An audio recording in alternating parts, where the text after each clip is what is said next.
बताइए जैन साहब। टीसीपीएल Anil ji 21st century जिसको कहते हैं 21st सेंचुरी पैकेजिंग, वो इनका शॉर्ट फॉर्म ये था। और एक गजब की कंपनी है, इनफैक्ट 3 डिकेड से ज्यादा पुरानी कंपनी है और बहुत सारे क्रेडेंशियल है इस कंपनी के। मैं पहले उनके बारे में बताऊंगा। It is one of the largest manufacturers of folding cottons, और इंडिया का अगर largest stand alone converter of paper board बोला जाए तो वो टीसीपीएल है। और करीब 1200 करोड़ की मार्केट कैप है कंपनी की, 1100-1200 करोड़। और tobacco packaging, folding carton, flexible packaging, इन सब का जबरदस्त इंफ्रास्ट्रक्चर बनाया हुआ है। और ये पायनियर है ग्रेव्यूर प्रिंटिंग टेक्नोलॉजी में इंडिया का, और in fact only stand alone packaging company है जो कि ये टेक्नोलॉजी यूज करती है। और फिलिप मॉरिस और बैट, फिलिप मॉरिस मतलब जो मार्लबोरो बनाती है, और बैट उनके अप्रूव्ड सप्लायर है। और डोमेस्टिक और इंटरनेशनल कई सारे टोबैको ब्रांड्स के लिए जो पैकेट्स बनती है वो बनाती है, और अच्छा खासा। इनफैक्ट ये चारों ज्योग्राफीज में कंपनी फैली हुई है। ये बहुत बढ़िया चीज होती है क्योंकि स्ट्रेटेजिक रहता है वो। तो it is one of the very few companies in India जो कि चारों ज्योग्राफीज में, मतलब नॉर्थ, ईस्ट, वेस्ट, साउथ, सब में इनका प्लांट्स है। और अच्छा खासा प्लांट के भी 8 करीब प्लांट्स है।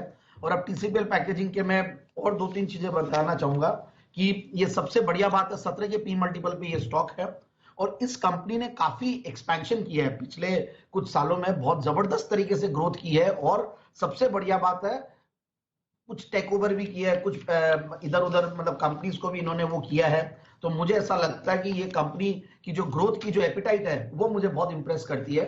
और जो बेसिकली अगर बात करें हम डिस्ट्रीब्यूशन नेटवर्क की, तो वो भी गजब है। एक्सपोर्ट्स भी कंपनी करती है, करीब 23% के लगभग रेवेन्यू एक्सपोर्ट से आते हैं। कंपनी ने एक रिसेंटली एक्विजिशन भी किया था, एक क्रिएटिव ऑफसेट प्रिंटर्स बोल के, छोटा ही एक्विजिशन था बट वो एक डाइवर्सिव, मतलब इनके लिए स्ट्रेटेजिक था। और कंपनी का सिलवासा, गोवा, गुवाहाटी, इन सब जगह करीब मैन्युफैक्चरिंग प्लांट्स है। और अब मैं आता हूं इनके फंडामेंटल्स पे। तो 18.5-19% की कैगर से कंपनी ग्रो करी है पिछले 3 साल के। अगर कैगर देखें, सेल्स की कैगर 11-12% के लगभग रही है, और 15% के लगभग रिटर्न ऑन इक्विटी है।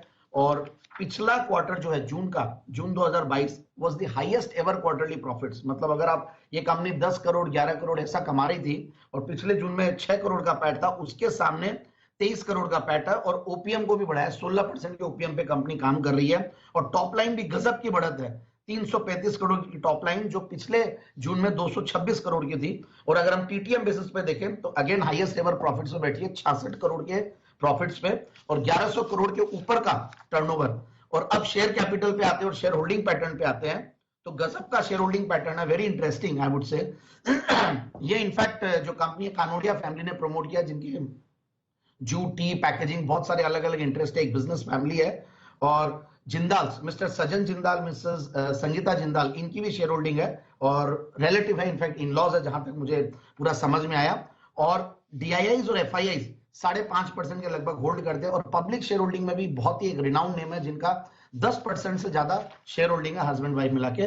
सो ओवरऑल आई फील इस स्टॉक को मैंने पहले भी दिया है, मैंने 2 बार दिया, दोनों बार टारगेट्स अचीव हुए हैं। और आप देखिए, मैंने जब स्टार्ट किया था देना तो ये 560 के लेवल्स पे था, फिर दूसरी बार जब दिया तो 830 के लेवल्स पे था, और आज ये ऑलरेडी मतलब मल्टी बैगर हो चुका है। और मुझे लगता है कि अभी भी बहुत दमखम बाकी है। तो बिल्कुल इस स्टॉक को 1430, 1470 के टारगेट के लिए ले। इस 1470 ये है टारगेट जहां पर रखनी है आपको नजर।